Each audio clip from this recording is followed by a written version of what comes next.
What is up, guys? My name is The Wumbo, and welcome back to a game chat. Now, unfortunately, I wouldn't say busy. I was enjoying my winter break this year, and I didn't get the chance to make too many videos, but I really wanted to talk about the Steam sale and what I bought during the Steam sale and what... I was going to make a video about suggestions for games you should get, but obviously it's a little too late for that. So this video is going to be a little more of a casual conversation. I'm going to talk about the games that I picked up during the Steam sale, whether I like them or not. Obviously, I'm probably going to be liking all of these, or else I would have refunded them. So I'm going to be talking about the games I got during the Steam sale, and yeah, whether I would suggest them to you, what kind of gamers are going to like these kind of games, and yeah, let's talk about it.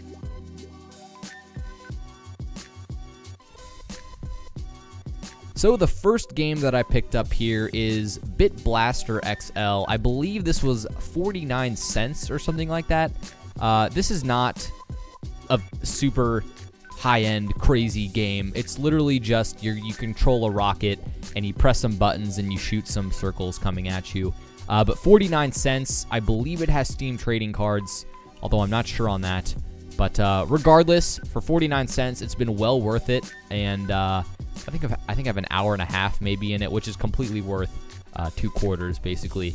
And yeah, it's just a really cool little game that's, you know, throws it back to the nice pixel sort of aesthetic. And I mean, there's not really much I can say about this one, so off to a slow start for this video. But yeah, Bit Blaster XL, if you like those sort of arcade kind of games, it's definitely a cool one to pick up. The next game, I think it's called Doom. I don't know if you guys, you know, you've heard of that game or not. Now, I've got about 2 hours into Doom right now, and this game is one of those that, for me, first off, it's a great game, and its single-player campaign is fantastic. It does have a cool story behind it, and there's some great lore, but it's more so just, like, grab some guns and some melee weapons and just tear some enemies apart, like, just having fun, basically shredding enemies. That's the kind of campaign it is. I believe this game was $15 when I picked it up. It was a really great deal when I got it. And if you're someone that just wants a game that you can kind of chill out and just slay some enemies, this is definitely a great option. The multiplayer is there. It's not amazing, but it's just another piece of the package. The single player is worth the money alone, I think. And with the multiplayer there, I think it's a great package for $15, and I think you'd really enjoy it if you like games where, again, it's not really focused on... I mean, there is an element of skill, but if you want, you can just go through and grab all the weapons you want and just tear enemies apart, and it's really fun in that respect. You guys probably already know enough about this game with all the great reviews it's had, but I just want to let you know I picked it up, and yeah, I agree pretty much. It is a definitely one of the best games probably of 2016. Now, the next game I picked up, this is going to be a really interesting one. I doubt you guys have heard of it. Maybe you have, but if you haven't, it is a fantastic one. It is called Move or Die. I believe I picked this up for $9, maybe $10, and this game is hours of enjoyment. It is fantastic. So the premise of the game is basically... I don't know if you've ever played Duck Game before, but you have these levels, and it's with maximum of 4 players, and this is all online or split screen. And the rules change every single round. So you basically just get into a lobby with 4 players, and you just play individual little games that last maybe 30 seconds or like 40 seconds max. And if you win the game, you get some points, and whoever gets 50 points wins like the whole collective game, basically. And the rules change every round, so you might have one round where you're trying to color all of the ground with your paint color, basically. Or you'll have one round where you're trying to shoot enemies with rubber bullets.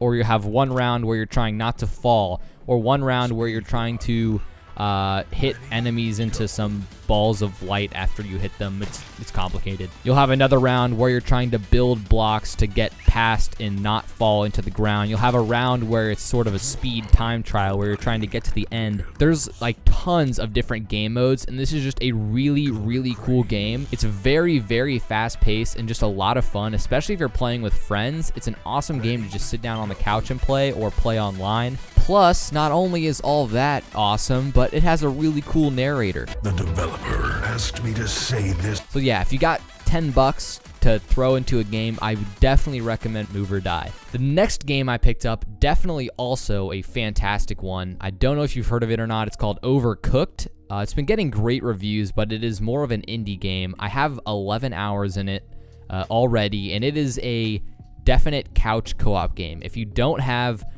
somewhere to sit down and play with friends, the local split screen, it doesn't have online multiplayer, unfortunately. You definitely won't appreciate this game for what it is. But if you have a local split screen setup that you can enjoy, maybe grab some controllers with friends, this is an awesome game. It's super simple in concept. You're basically just filling up orders of food that people request of you, but it gets so complicated, and it's just great when you're working with friends and you're like, you know, trying to communicate what you're doing to them, trying to get them to do things for you. It's just so much fun. This game will ruin friendships because you'll find that some people are really bad at following directions or just have no idea how to be aware of what you're doing while they're doing something else.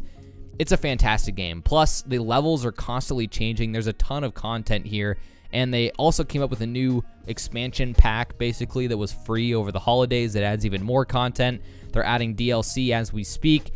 Definitely a fantastic little game, worth every penny for me. Now, the last game I picked up during the Steam sale was Stardew Valley. This is a little bit of a change of pace for me. As you can tell, the other games I've gotten are pretty fast-paced and hectic, but this game is amazing. It's made by one guy, first off. It's just one dude that made this game, and on the surface, it looks just like a farming simulator, basically.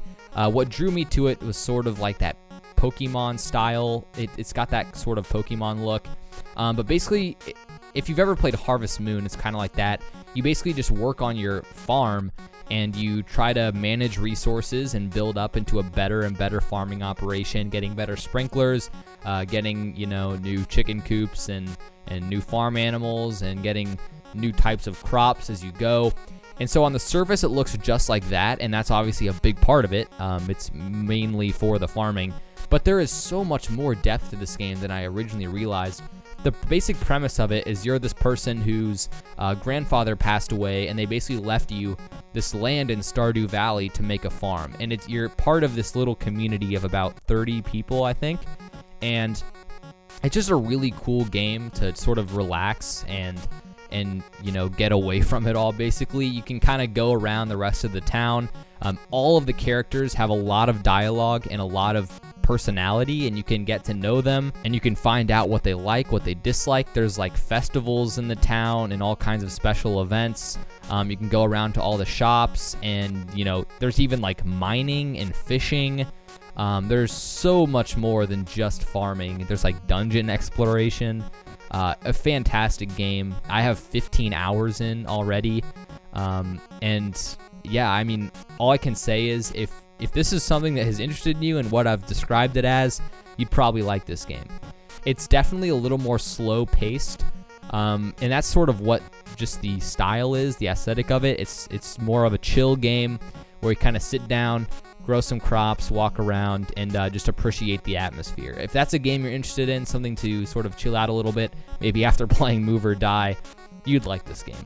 So yeah, that's basically what I got for the Steam sale. I was planning on maybe getting a few more games, but I ended up holding off, keeping some money left over for the upcoming sales when things get even cheaper. So yeah, this is going to be holding me over for a while. Hope you guys enjoyed this video talking about what I picked up during the Steam sale. I want you to leave a comment telling me what you picked up during the Steam sale, or what games you're interested in right now, what games you're playing. And yeah, it'll be interesting to read those comments. I'm always looking for new games that are just flying under the radar for me to play, like Move or Die, for example. I had no idea that game existed. I heard someone recommend it on Reddit, and all of a sudden, it's just a fantastic game for me to play. Anyway, that's about all I got time for. Make sure to leave a like and a comment if you enjoyed this game, Chad. Make sure to subscribe. My name's Wumbo. I'll see you next time.